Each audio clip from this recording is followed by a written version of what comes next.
Good afternoon, everyone. Good afternoon. Okay, thank you so much sa ating mga ladies and women sa ating praise and worship. We appreciate yung inyong dedication. So, where are we? Here. So, welcome to our Sunday worship service. It's the third Sunday of the month, right? It's May 19. And I remember last week, we had the celebration of Mother's Day. Who among you are here last week? Not tayo, di ba? Almost everyone here. And today we will continue with our theme for this month, and that is about Women of the Faith. I hope you could see it all together, right? Kung makompresa na. Pero it's okay. That is our theme for this month, and like what I've said, this is as we celebrate the theme for mothers. And of course, that includes the ladies as well, right? And today we'll be studying a portion again of the scripture, and this will be found in the Old Testament. To look into the life of another woman in the Bible that God uses to accomplish His will for His people. Okay? We're going through another historical book in the Old Testament, and this is the book of Judges. Okay? So, Judges. And we'll concentrate on chapter 4 and chapter 5. We'll study and cover the life of a woman judge that is used by God, and her name is Deborah. Okay, so probably some of you is familiar with Deborah, the prophetess. We'll look into her interesting life, but before we do, we will discuss first some of the important background surrounding her life. And that is in order for us to fully understand the direction of her story.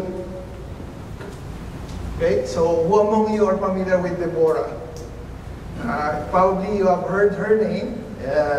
Siya sa mga biblical character in the Bible. And it's better for us to understand it, right? So the goal is to understand a portion of this history and then learn some of the lesson on how God deals with His people. Because if you look at the story of Deborah, it happens during the time that God is working on the life of the Israelites. Particularly, we'll try to study the time when Deborah was introduced in the Bible. This is as we focus on her life and learn some lessons from her too. By the way, we entitled our message, The Leading Lady of God. Lesson from Deborah. Probably you would ask me, Pastor Ade, why leading lady? Well, later on you will find out. Meron bang leading lady ang Panginoon? Well, we'll capture that word, leading lady. And like what I said, later along the way, you'll find out why we entitled it that way. But before we proceed further, let us offer this time first to the Lord. May I ask everyone to stand up. Let's offer this time first to the Lord to pray. Pray muna tayo. Our Heavenly Father, Lord, we are so grateful and thankful, Lord God, for what you are doing in our life. Thank you, Lord God, for the presence of each and every one of us here. Panginoon, salamat po sa kabutihan mo. Thank you for your goodness.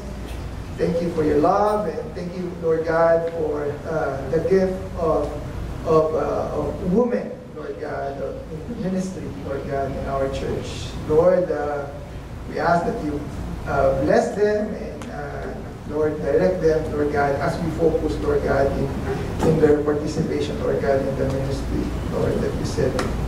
Lord, we entrust to you this message. Be the deliverer of your word, Lord God. Be the speaker. Use me only, Lord God, as your mouthpiece, as your footstool.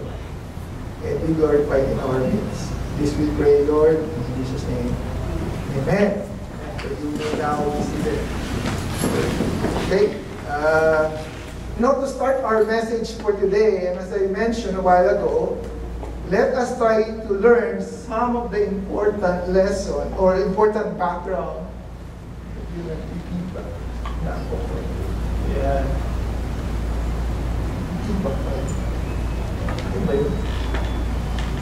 Yeah. Okay. Let us learn some of the important background first regarding the book we are about to study today. And that is the book of Judges. Okay? So, the book of... Okay. May feedback pa ba? Do you hear some feedback? Parang nag-aham, right? In speaker. One of the mics. Siguro i-off ko na lang ito. Very good.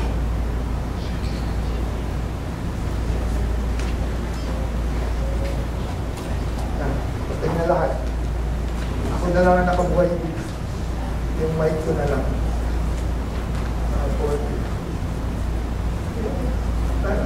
Sige. Okay? Yeah, siguro yung aircon. Yeah, probably the AC. Yung nag-hum. Okay, so let's go back. So again, like what I said, before we study the life of Deborah, let's try to learn some of the background first, especially this book of Judges. Actually, if you hear that word or that name Deborah, you can only find her name in the book of Judges. You cannot find her name on some other books in the Bible.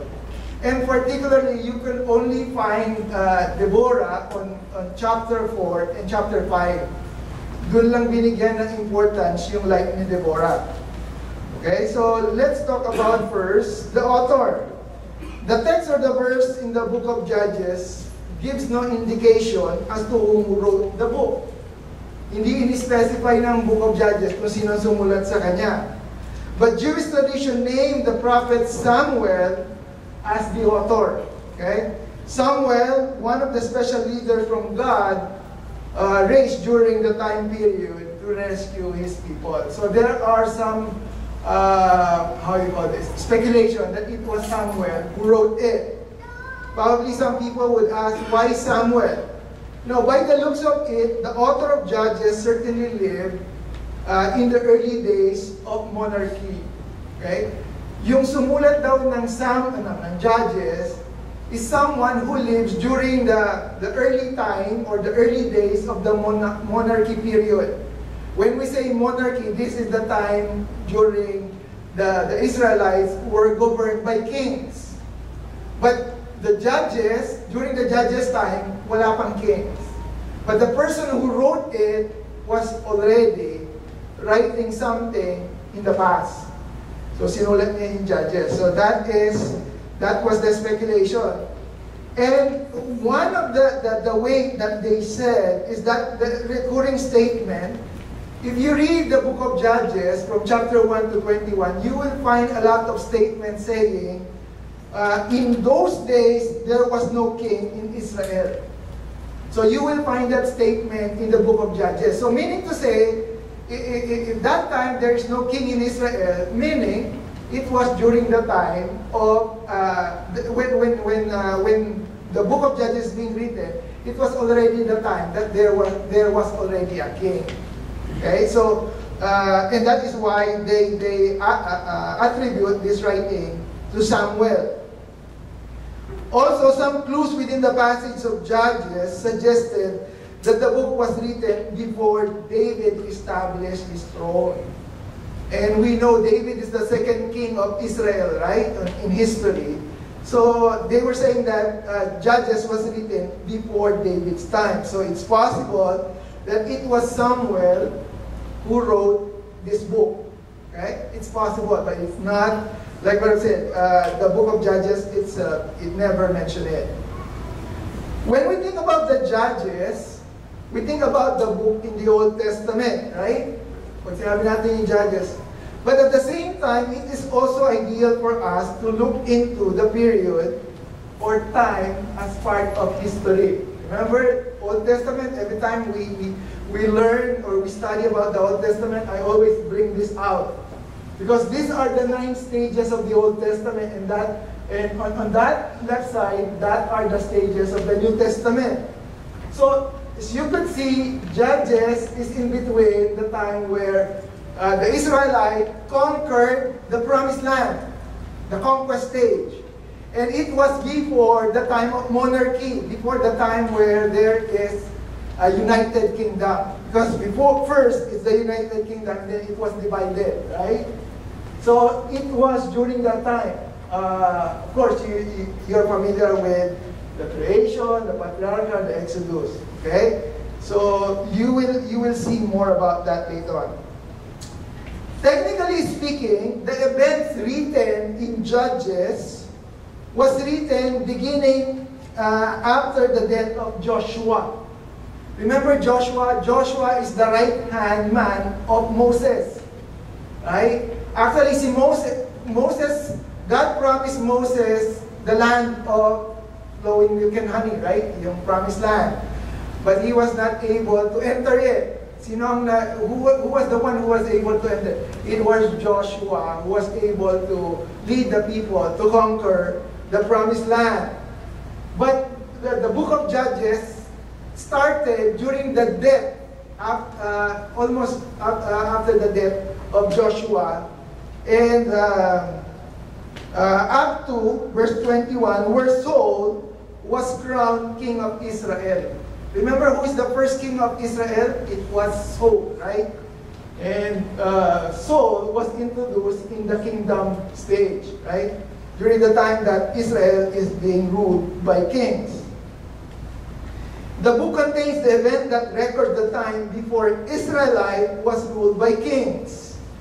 During this time, people were led by judges. Wala pang hari. There is no king yet during that time, and they were led by judges. About the writing of this historical book. Okay. The book is a historical book. When we say historical book, it contains history. It contains event of actual things that happened. So, as you could see, the first 5 books, remember the Torah written by Moses? Genesis, Exodus, Leviticus, Numbers, Deuteronomy. And then after that, the book of Joshua. And then after the book of Joshua, it is the book of Judges. Right? So it's lahat ng read, all those read, those are historical books. Meaning, those are books that accounts what happened to the people of God. Right? So the green ones are poetry, the yellow ones are the book of prophecy. Remember last time I shared with you some books pertaining to the prophecy. But this time, we'll talk about history. The book is a historical book which name comes from the type of leader Israel had during those times. Just like what I said, no kings yet, but only judges. That's the reason why they named that book Judges. And that was the period of the judges' time, before they had kings. The tribes were all governed by these judges. Okay, so there are 12 tribes. Remember, the book of Judges basically account the attitude cycles of the Israelites. And for clarity, let me go back further to their roots. Okay, let me explain this. I want you to understand. Remember on the creation stage, we have Adam and Eve, right? Adam and Eve, familiar kayo. And in the patriarchal stage, we have, remember, the most famous person in the patriarchal stage, it's Abraham, the father of all nations, di ba? Si Abraham, and then his son was Isaac. Before Isaac, it was Ishmael, but the main focus was Isaac. And then after, when Isaac was married, he has 2 sons, si Esau and si Jacob. Right? But God focused more on Esau. No, it's Jacob. Si Jacob, right? Remember? So, Abraham, Isaac, Jacob. So, ano yan? Magtatay tsaka maglolo. And then, Jacob has how many sons? How many sons Jacob had? 12. That's right. Those represent the 12 tribes of Israel. And these are the names of their sons. Si Reuben, si Simeon, si Levi, si Judah, si Issachar, Zebulun, Joseph, Benjamin, Dan, Naphtali, Gad, and Asher. Those are the 12 sons of Jacob. Remember si Joseph, di ba? Inano nga nila, he was sent to Egypt by his own brothers, right? So, those are the 12 sons of Jacob. But after Jacob, remember, long time ago, what happened? Sumunod na si Moses. And then, that was during the Exodus time. And those 12 sons eventually became tribes. Ibig sabihin, ano ba sa Tagalog? Ano ba sa English? Tagalog ng tribe? Tribo. Hindi. Ibig sabihin ng tribe, sila yung mga naging angkan. Yes, that's the right word. Naging angkan-angkan. Okay, the tribe of Benjamin, the tribe of Issachar, the tribe of Judah, the tribe of Zebulun. So, it came to a point that from these 12 sons, dumami. Nagkaroon ng 12 tribes. And those 12 tribes is also known as the Israelites. So when you say Israelites, it's a composition of those 12 tribes. Right? Sila yung representative ng Israel. Kasi when we read it in the Old Testament, in the Bible, the Israelites, the nation of Israel, or Israel. So if you trace back where they originated from, they originated from those 12 sons. Okay? So kaya naging tribo-tribo na sila. Nagkaroon na sila ng kanya-kanyang Benjamites, Reubenites, ganon. So that's what happened. But in the 12 tribes of Israel, the Levite or Levi, yung kanyang offspring, naging Levites. They become the priests. Right? Levites, they become the priests. And Joseph, he has two sons, si Ephraim and si Manasseh, which become the representative of Joseph to the 12 tribes. Okay? So, Pastor Adel, why are you saying this? Why are you referring to the 12? Because the 12 tribes is now already part of the Judges period. Kasi after so many long years, they grew up in numbers.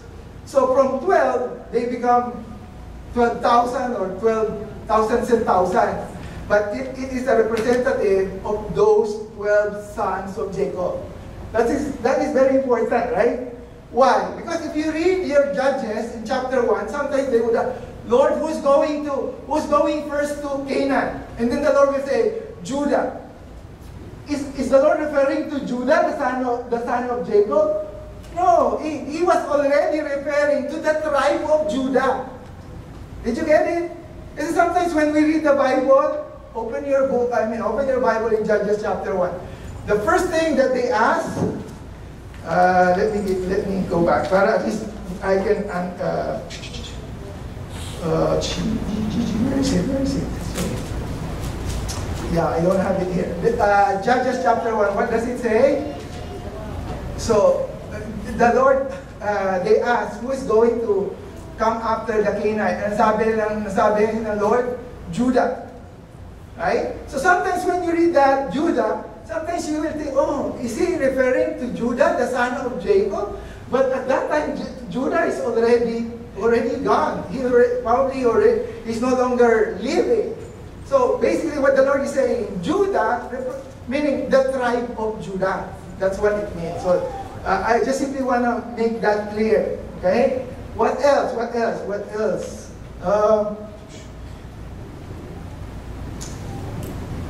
So during the time of Judges, like what I've said, they are already ruled by judges. But these are not exactly like courtroom judges. Hindi sila kagaya ng mga judge ngayon. Okay? They were regional, political, military leaders, more like a tribal chief. Diba? Pagka may mga tribo-tribo, meron silang tinatawag na chief. So at that time, the judges are, act that way. Sila yung parang head ng mga tribe. So, the book of Judges basically accounts the attitude cycle of the Israelites. They would sin against God, so God would allow them to be conquered and oppressed. Let's look at that. Do I have it? Let me see. Oh, no. No, actually, I was not able to show it. Well, anyway, like what I'm saying, in the book of Judges, Basically, it accounts the life cycle or the attitude cycle of the Israelites. First, they would sin against God, so God would allow them to be conquered and oppressed. That's number 2. And then eventually the Israelites would see the error of their ways, and then they would repent.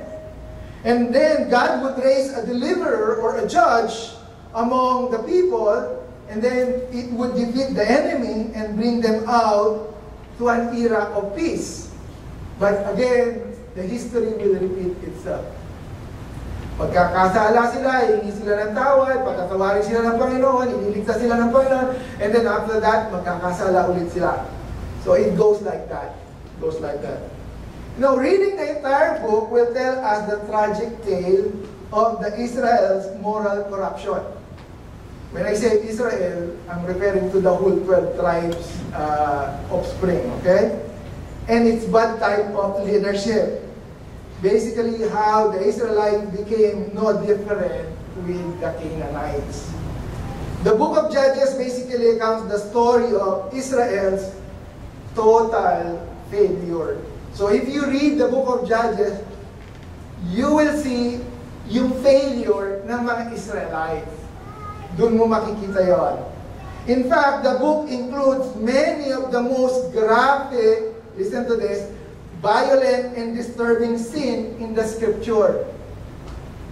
So, dito mo makikita yung mga karumal-dumal ng Tagalog, or in English, ano ba English yung karumal-dumal? Heinous or horrible things or acts na ginawa ng mga tao during that time. So, if you read the book of Judges, if you don't have the guts, to read it, you will throw up because of that's how violent it is. Here. Some of the names of, again, like what I said, these disturbing scenes in all the scripture, and some of those are because of righteousness, based on righteousness, others in the name of evil. Though, again, we're not covering the whole 21 chapters, right? In this book, we can meet some biblical characters like here. If you read this, you will see all these judges. But I do believe only 3 are well-known or familiar sa judges. Si Deborah, si Gideon, and si Samson. Right? Because they are more familiar, people are more familiar with them. But in total, there are 1, 2, 3, 4, 5, 6, 7, 8, 9, 10, 11, 12. There are 12 judges mentioned in the book of Judges. But only 3 are famous, common, right? So si Deborah, si Gideon, tsaka si Samson. But again, like what I've said today, we will only focus on Deborah. Okay, so let's talk more about the content of this book. So again, I told you, it has 21 chapters. The first 2 chapters of the book lay out a large introduction that set the stage for Israel's failure. That's the theme of the book. When you hear the word Book of Judges, basically it's the failure of the Israelites. Okay, but the first 2 chapters set the stage to highlight its failure. Chapter 1 talks about the conquest of Canaan as it continued. Although the Israelites were not able to completely drive them out from inhabiting the place. Let's look at this following passage. Chapter 1 ng Judges. Like, again, before I jump to chapter 4 and 5, remember Deborah is on 4 and 5. Doon lang tayo magpo-focus mamaya sa 4 and 5. But before we focus there, I want you to understand first what's happening sa chapter 1. In chapter 1, because it has 21 chapters, chapter 1, I selected some of the verses in chapter 1. Look at this, verse 19. The Lord was with the people of Judah. Okay? But look at this. But they failed to drive out the people living in the plains. In chapter 12, in verse 21, the tribe of Benjamin. Remember the 12 sons, the 12 tribes? O ito naman, yung tribu daw ni Benjamin. Sabi gano'n, the tribe of Benjamin. But what happened? failed to drive out the Jebusites. Sabi ng Lord, conquering nyo na yung Canaanites. Kayong 12 tribes, kayong mga Israelites, conquering nyo na. But what is happening? They are failing. So verse 27, the tribe of Manasseh, another offspring of Jacob's son, failed to drive out the people. In verse 29, the tribe of Ephraim failed to drive out the Canaanites. In verse 30, the tribe of Zebulun. Okay, these names I'm mentioning, this represent the 12 tribes of Israel, right? What happened? Failed to drive out the residents of Kitron and Nahol. The tribe of Asher failed to drive out residents. Tribe of Naphtali failed to drive out. The tribe of Dan. The worst is the tribe of Dan. Because the Amorites forced them back. They were not able to conquer, but they were pushed back. Yeah? So, again, these represent the 12 tribes. Okay? The 12 tribes. And that was mentioned in chapter 1. So basically, the writer, assuming it was Samuel, is telling us that these 12 tribes, they failed the instruction of the Lord to conquer Canaan and to drive out the people. So that is in chapter 1. And in chapter 2, it talks about the preview of Israel as apostasy and its judgment given. This is where we could see the angel of the Lord came down. Dahil hindi nila nagawa, because they were not able to accomplish what God has told them, the angel of the Lord visited them and rebuked them for making these treaties with the people living in Canaan. What do you mean, Pastor Adel? Because they already compromised to the people inhabiting Canaan. Nag-compromise na sila, nakitira na sila doon eh. And some of them, nakipag-asawa na sila. They intermarry. Those people left in Canaan. The instruction of the Lord is drive them out. But what did they do? They were not able, they failed, right? We used everything. And it ends up, they live all together. And because they live all together, they compromise. And because of that, like what I said, the Lord will allow Israel to experience a series of 5 cycles. So Israel will serve God, and then Israel will do an evil in the sight of God, and Israel will experience slavery, and after slavery, they will cry out to God, and then God will hear, they repent, and then God will raise a deliverer, and then they will experience another, peace, and then after that, they will sin again and do same cycle. And that is the reason why God called out several judges. Hindi lang isang beses. It happens, several times. Yung ganong life cycle. Babait, magkakasala, ihingi ng tawad, patatawarin, tapos magkakaroon ng kapayapaan, and then magkakasala ulit. So, it sounds familiar. Iba sa atin siguro, paulit-ulit na lang, di ba? So, that's how it is. And then in chapter 3, going forward, this is where the details of the story started. Kasi yung chapter 1 tsaka chapter 2 is just only an introduction of what will take place from chapter 3 going forward. Kumbaga, inintroduce lang ni Samuel, ito ang mangyayari sa mga Israelites dahil sa kasalanan nila, this is what will happen. The cycle will happen. And then, he introduced the judges one by one.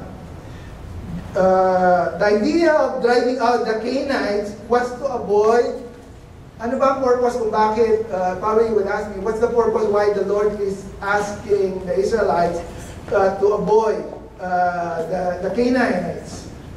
Because God doesn't want the Israelites to be contaminated by their moral corruption and their way of worship with other gods.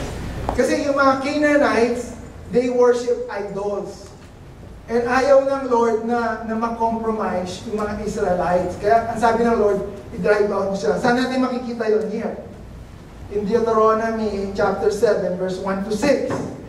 this is the book written by Moses. So, wala pa sa promised land, God has already told them about this. Let me just read, okay? Let me just read.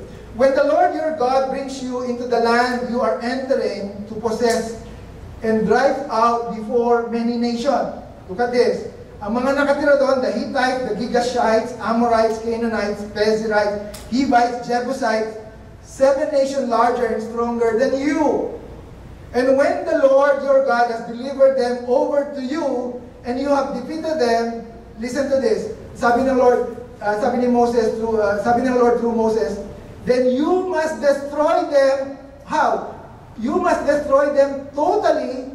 Look at this. Make no treaty with them and show them no mercy. That was the instruction of the Lord. In verse 3 it says that, do not intermarry with them.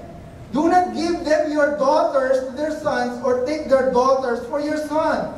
For they will turn your children away from following me to serve other gods. And the Lord's anger will burst against you and will quickly destroy you. This is what you are to do then. Sabi ng Lord through Moses, ito daw ang gagawin dapat nila. Break down what? Break down their altars. Smash their sacred stones. Cut down their Asherah poles. And burn their idols in the fire. For you are a people holy to the Lord your God. The Lord your God has chosen you out of all the peoples on the face of the earth to be His people, His treasured possession. So, before this thing happening in the life of the Israelites during the time of Judges, God has given them instruction already. Do not intermarry. Huwag kayong makipagligawan. Sabi ng Lord, huwag kayong makipag-asawahan. And in fact, sabi ng Lord, eliminate them, totally destroy everything. Whatever you will find or yung dadatnan ninyo, sabi ng Lord. But again, they failed. They were not able to accomplish what God has ordered them to do. It never happened. And the cycle continued. God will always call judge to save His people. That is what happened during that time. And before Deborah, there are 2 judges. Si Othniel and then si Ehud. Okay? Before Deborah, the first 2 judges was Othniel and Ehud. And as we discover Deborah's life as a leading lady of God, we will read the book first and later we will try to dissect as we understand it further. Okay, so I already set you the background. Alam na natin where does all these things come from. Now let's jump up to chapter 4 and 5 where Deborah was mentioned in the Bible. Kasi dito lang naman siya na-mention chapter 4 and 5. And let's see, who is Deborah? Okay, Deborah. Sundan niyo na lang ako. Just simply follow along with me. I have it on the board, the verses. Chapter 4 lang tayo. Chapter 4 and 5. This is what it said. After Ehud's death, the Israelites again did evil in the Lord's sight. So gumawa naman sila kasal. So the Lord turned them over to King Jabin of Hazor, a Canaanite king. The commander of his army was Sisera, who lived in Harosheth Hagoyim. Sisera, who had 900 iron chariots, ruthlessly oppressed the Israelites for 20 years. Then the people of Israel cried out to the Lord for help. So na-oppress yung mga Israelites and then they cried out for help. In verse 4, Deborah, the wife of Lapidot, was a prophet who was judging Israel at that time. She would sit under a palm of Deborah between Ramah and Bethel in the hill country of Ephraim. And the Israelites would go to her for judgment. One day she sent for Barak, son of Abihom, who lived in Kadesh in the land of Naphtali, and said to him, ito daw yung sinabi ni, this is what Deborah said to Barak. This is what the Lord, the God of Israel, commands you. Call out 10,000 warriors from the tribes of Naphtali and Zebulun. Naphtali and Zebulun is the 12 tribes of Jacob. Okay? at Mount Tabor, and I will call out Sisera, yung kalaban, commander of Jabin's army, along with his chariot and warrior, to the Kishon River. And then I will give you victory over him. Yun ang sabi ng Lord through Deborah kay Barak. And this is what Barak replied. Barak told her, I will go, but I will only go if you go with me. Very well, she replied, I will go with you, but you will receive no honor on this venture, for the Lord's victory over Sisera will be at the hand of a woman. So Deborah went with Barak to Kadesh. At Kadesh, Barak called together the tribes of Zebulun and Naphtali, and 10,000 warriors went up with him. Deborah also went with him. Okay? So, I'm not going to read it now. We'll just go through it later. This is the introduction of Deborah in the Bible. What happened after Ehud, the second judge, died? The Lord calls Deborah. And then the Lord instructed Deborah to tell Barak to arrange the people of Israelites and 10,000 men, because they are going to conquer Sisera. So what did we see here in the first few readings in this chapter? Actually, if we look closely to this passage, we can find that despite Deborah was given much attention, we could still see here that the main focus was Barak. Miski si Deborah yung ating pinag-uusapan dito sa chapter 4, makikita natin, if we're going to read chapter 4, the main bida, sa English na the main hero here is not Deborah. It was Barak. Barak was one of the representing the Israelites. Si Deborah ay isa lang siyang support. Okay? Sinusupport niya lang. But the thing is, God called Deborah or uses Deborah to support Barak. Okay? This is another classic example of that statement, behind the success of a man lies a very supporting woman. Right? Since ang team natin ngayon is for the ladies and for the woman, that's why I decided to choose Deborah. But sometimes they use Deborah to give more emphasis to her, na parang, see, Deborah can become like the leader of it. Yeah, she can be a leader, but on a certain extent. But if you're going to read the story, she was just only supporting Barak. Right? But again, iba-iba naman yung opinion ng mga tao. So, if we take these whole 2 chapters, 4 and 5, we can somehow easily understand it in such a way by dividing them into 5 C sections. O hindi tayo magpapaanap dito. Ibig sabihin ng C, I try to divide chapter 4 and 5 into 5 sections, starting with letter C, so that we could understand the whole story of Barak and Deborah. And the first section is, hindi ko na binasa yung whole chapter 4, but that is the whole chapter 4. Mahaba kasi. The first section is the command. And we could see this in chapter 4, verse 1 to 7. We could see the command delivered fast from Deborah to Barak. Right? Remember? From verse 1 to 7, from the verse that we have read, we have seen that there was a command given to Barak. Okay? And the deliverer was Deborah. Siya yung nag-send ng message. And what can we see here? Well, the first thing that we could see here in verse 1 to 7, chapter 4, is that there is a problem. And that is the problem. Sisera, who had 900 iron chariots, anong ginagawa niya? He ruthlessly oppressed the Israelites for 1 year? For 2 years? No, 20 years. Binubuli niya yung mga Israelites. And that is the problem. Ang tagal nun, 20 years kang binubuli. Diba? Ino-oppress. Right? So, like what I've said, ito yung cycle kasi ng buhay ng mga Israelites. So, what did we see after the problem? We see the prophet, Deborah was called. There was a problem, and then God called the prophet. Remember the cycle? Deborah was a prophet who was judging Israel at that time. The Lord calls out a woman, probably she's a wife, because wife of Lapidot, and probably she's also a mother, but the Bible did not say so, who happens to be a judge at the same time. Okay?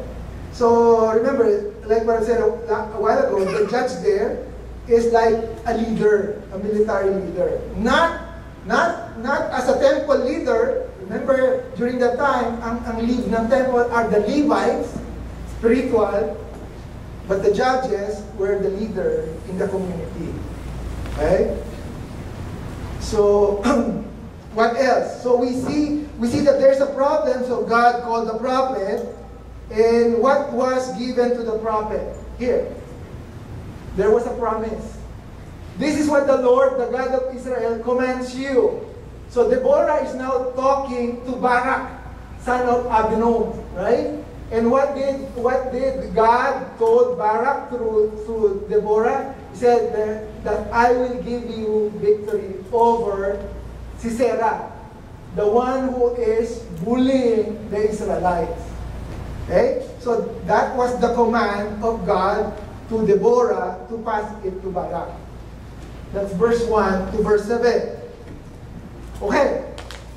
The Lord instructed Deborah to inform Barak his promise, and that is to inform Barak that he has chosen him to raise an army of 10,000 men to fight the enemy. Though Deborah, through Deborah, the Lord chooses Barak to rescue the oppressed Israelite. Again, it was Barak who was appointed by God to rescue the Israelite, not Deborah. Deborah was the messenger. Okay? I'm just simply making that clear because there's a connection later. Now let's see how Barak responded. First section was the command. Second section is the condition. Verse 8 to 9. Let's see. How did Barak responded? Based on what we have read, this is what Barak told Deborah. Sabi niya, I will go but only if you go with me. Sabi ni Barak. Right? And then we could see there too that was the response of Deborah very well. She replied, I will go with you. Right? So Deborah went with Barak to Kadesh. So there are two things that we could see here. When Barak responded, there are only two things that we could observe here in this condition. Number one, the help that Barak requires. Sabi niya, I will go if you go with me. But the problem is, because of that, he lost his honor. Because look at what Deborah said. But you will receive no honor on this venture, for the Lord's victory over Sisera will be at the hands of a woman. Right? Because of that condition that Barak gave, he lost his honor. Right? So those are the two things that we could see here, based on the condition given by Barak. Now let's move on to the third section. So we have seen the command, we have seen the condition, the response, and then let's look at the coalition. Verse 10 to 11. What do you mean by coalition? This time, Barak assembled the team. Okay? Let's see. At Kadesh, Barak called together, sino daw ang tinawag ni Barak? The tribes of Zebulun and Naphtali. Remember the 12 tribes? And 10,000 warriors went up with him. Deborah also went up with him. And also, there is this guy, Heber, the Kenite. He's a descendant of Moses who had joined them as well. Okay? So ano na nangyari dun sa story? There was a command. There was the condition given, and now meron na silang team. Okay? So they have the team right now. The planning has been made, equipment has been gathered, now they are all ready for battle. See, yun naman ang instruction ng Lord, di ba? And let's move now to our exciting part. So we have the coalition here. Now let's move on to the charge. Ano na yung nangyari? Verse 12 to 24, let's look at what happened here. So, when Sisera was told that Barak, son of Abinoam, had gone up to the mountain Tabor, he called for all 900 of his iron chariots and all the warriors, and they marched from Harosheth Hagoyim to the Kishon River. Okay, so ito na yung succeeding event. In verse 13, we could see here, it says the place. Okay? Harosheth, ang hirap i-pronounce it. Harosheth Hagoyim to the Kishon River. It says here that this will be the marked place of Sisera's defeat. Dito matatalo si Sisera. Okay? And this defeat was triggered by the proclamation. Look at that. Deborah said to Barak, get ready. This is the day the Lord will give you victory over Sisera, for the Lord is marching ahead of you. Right? So, we have seen the place, and then Deborah did the pronouncement. And in verse 16, we're not going to highlight all the verses, but we're just simply getting the main thing. In verse 16, we could see here the usual cause of many defeats. And what is that? When they panic. Right? It says here, the Lord threw Sisera and all his chariots and warriors into panic. So Sisera ended up being defeated. Right? Natalo si Sisera. Okay. And besides being defeated, we could also see yung kanyang death in the succeeding verse. Where is that? There was a woman, and her name is Jael. Remember the wife of Heber the Canaanite? the Kenite. Okay, so si Jael, when Sisera lost in the battle, he ran away. Tumakbo siya. And then when he was running, he went to the tent of Jael. Napunta siya dun sa tent. I don't know how you could visualize the tent, but this is the place where dun nakatira yung asawa nung Jabor ba yun? Ha? Heber. Yung asawa ni Heber na si Jael. Jael is a wife. Okay, babae yan. And ano daw ang nangyari doon? Pinapasok niya si Sisera. Sabi niya, Sisera, tumuloy ka dito sa tent ko. O, kaaway yun, di ba? Kaaway siya. Sabi niya, dito ka na magpahinga. And then, humingi si Sisera. Remember, this Sisera is a ruthless army warrior. Right? Humingi siya ng tubig, humingi siya ng inumin, and binigyan naman siya ni Jael. But, look at verse 21. But when Sisera fell asleep from the exhaustion, look at what Jael do. Jael quietly crept up to him with a hammer and a tent peg in her hand. Then she drove the tent peg through his temple and into the ground. So he died. Binaso niya sa ulo ng tent peg si Sisera. Kumbaga, minurder niya si Sisera by, magka-camping tayo, siguro nakakita kayo ng tent peg. But our tent peg in the camping are small compared to the tent peg. Pero yun ang nangyari. The weapon, she drove the tent peg through his temple and the ground, and then he died. When Barak, yung leader, were looking for Sisera, Jael went out to him and said, come, I will show you. Patay na siya. So namatay, sino? Si Sisera. Okay? So that was the story. Yun na yung story ni Deborah. Sinabi niya kay Barak, ililigtas mo ang mga Israelites kasi 20 years na silang oppressed, and lilipunin natin si Sisera. At tapos yun, kinolekta ni Barak yung mga Israelites, yung mga tribe ni Sino ba yung tribe na yun?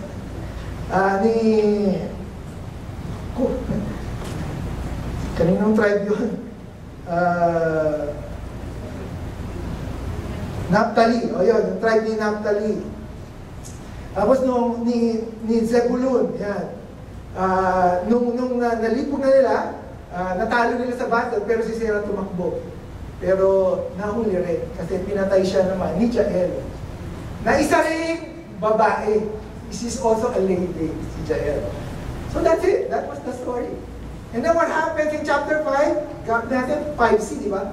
The first one is the command, the condition, what else? The coalition, and then the charge, and then yung huli, the celebration. Kasi sa verse 5, ang ginawa ni Deborah, what did Deborah did? And Barak, they just sing song. They give gratitude to God by composing a song pertaining to what happened. Again, we're not going to read the whole chapter, but we're only going to highlight some of the verses that describe the song. Okay? On the celebration. Nanalo sila eh. They win the battle. So this is the song. In verse 1, it says that, then Deborah and Barak sang a song on that day. When they were able to capture and defeat Sisera, they sang a song.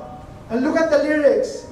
In verse 3, I myself will sing, I will sing praise to the Lord, the God of Israel.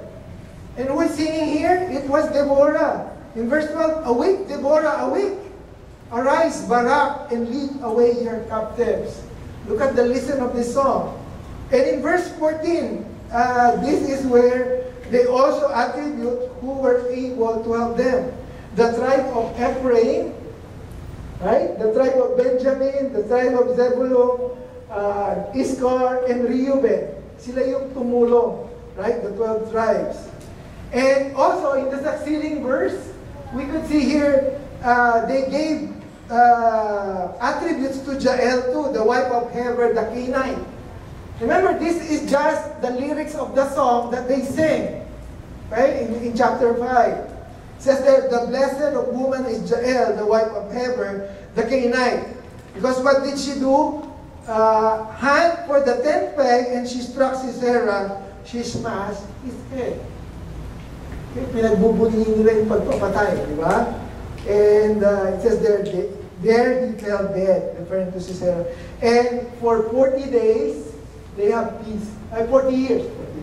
The land was at rest for 40 years. So they were at peace for 40 years.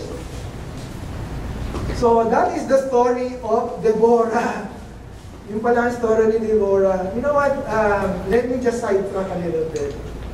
Because in some, you know, some people, they would say, they use Deborah's example. Parang, oh, see, Deborah can lead. So she could also lead as one of the church leaders, right? But like what I've said, we see the story of Deborah. She was not the leader; it was Barak. Right? So we cannot use her as an excuse na para sabihin, oh, a woman can also lead, right? He can lead in certain items, but not every day. Okay, now that we understand the story, now that we understand history, right? The previous command, the instruction, and the foundation, and technically the background of the life story of Deborah herself, let us now move on to our application. Ano ba mapupulot natin dito? What can we learn from her life? Right? Let us now then pick up some of the lessons we could find from the portion of this story. And this will serve as our challenge or application for this message. So the question now is, what life lesson from Deborah? Actually, that is the picture of a peg. Ito na kayo ng peg. This is a wooden peg, an ancient wooden peg. Ganyan pala kalaki yun. Yung ipinukpok sa ulo ni Sisera. Hindi ka nga mabubuhay, right? You see that? That's a peg. And besides, the tent during those times are bigger than compared to the tent that we have here, right? So, yeah, that I just want to show you what the tent looked like. So the question now is, what inspiration can we draw from Deborah's life? Again, we are celebrating Women's Month for this month, right? Ladies team, right? Yung ating team for this month. So what can we learn? Actually, I have a few here, and let's just enumerate some of them. 6 lessons from Deborah. Life lesson from Deborah. Number 1, we could learn from her that she is a woman of great faith and testimony. She walked the talk. What do you mean, Pastor Adel? Remember when she told Barak, ano sabi niya kay Barak? You are called by God to lead the people. Pero what did Barak told her? I will go if you will go with me. Sabi ni Deborah, ikaw ang inutusan ng Lord, bakit mo ako isasama? Why would you involve me? You die by yourself. No, hindi yung point. That's not what Deborah said. Deborah said, I will come. So, this is what Deborah said. The Lord is calling you and will give you victory. That is her preaching. That is her prophecy to Barak. And she stand on her statement. Pinanindigan niya yung statement na yun. What can we learn from that? You know, sometimes we preach to people. We say something to people, right? But we don't back it up. Oh, kaya mo yan. Tutulungan ka ng Lord. Pwede mo ba akong tulungan? Hindi, ikaw lang yan. See the difference? Right? We have to back up what we said. And this is something good with Deborah that we could learn. Right? Did you catch that? She told Barak that this is what God said and she stands on it. She stands on what she prophesied or what she proclaimed. What else? What can we learn from Deborah? Number 2, a woman of unwavering courage and confidence to God. She never felt afraid. She never counted the danger. Right? Ganun siya kalakas. Hindi mahina ang loob. Right? And don't say, oh, ang babae ako kaya hindi ako pwede dyan. No, sometimes we have to take courage, right? Just like Deborah. You know, something that would inspirable. I mean, inspiring sa buhay niya. What else? What else can we learn from her life? Undeniable obedience and submission to God. She never used her feminist status as an excuse and her willing to sacrifice. Diba? Yun yung life ni Deborah. She's willing to die. Kasi God has called Barak. It was Barak. But Barak could not do it without Deborah. So, pwedeng mag-excuse si Deborah. Pwede sabi, oh, may asawa ako. Papaalam muna ako sa asawa ko. O maaaring, oh, I have some kids. Right? No, she never made any excuse. And she is willing to sacrifice. Again, this is a unique persona of Deborah that can inspire us. Hindi ko naman sinabing gawin natin lahat. But something that we could, ang tawag na doon, kahangaan kay Deborah. Diba? To admire. What else? What can we learn from Deborah? Her inspiring leadership style. She led by example. Right? She was a leader, but at the same time, like what I've said a while ago, she do. Hindi lang siya it's not just merely talk, but she set an example so that people will follow her.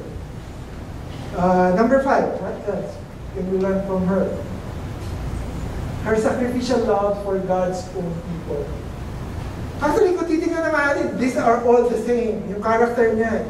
Actually, I was thinking, ano nga ba ang special kay Deborah? Well, everything is special with her.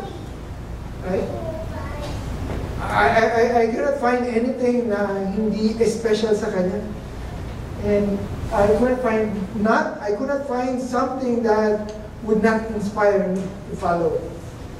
Her love for God's own people, right? She is willing to sacrifice. And lastly, her grateful attitude in giving back glory to God. Diba? Remember, after the defeat of Sisera, anong ginawa nila? They glorify God. First thing that they do, they sang a song. Right? They sing a song. Okay. So, those are the things that we could learn from Deborah. Actually, when I was studying this passage, sabi ko, Lord, ano bang pwede ko? You know, it's just a short story of Deborah and what can we learn? The thing that we could learn is her character. Her character. Now, let me jump to my conclusion before we close. You know, the story of Deborah show each and every one of us that the calling of God to accomplish His purpose is for everyone. Babae or lalaki, God can call us, right?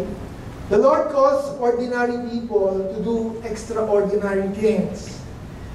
What Deborah, listen to this, what Deborah did in her generation should inspire all of us to do the same in our generation.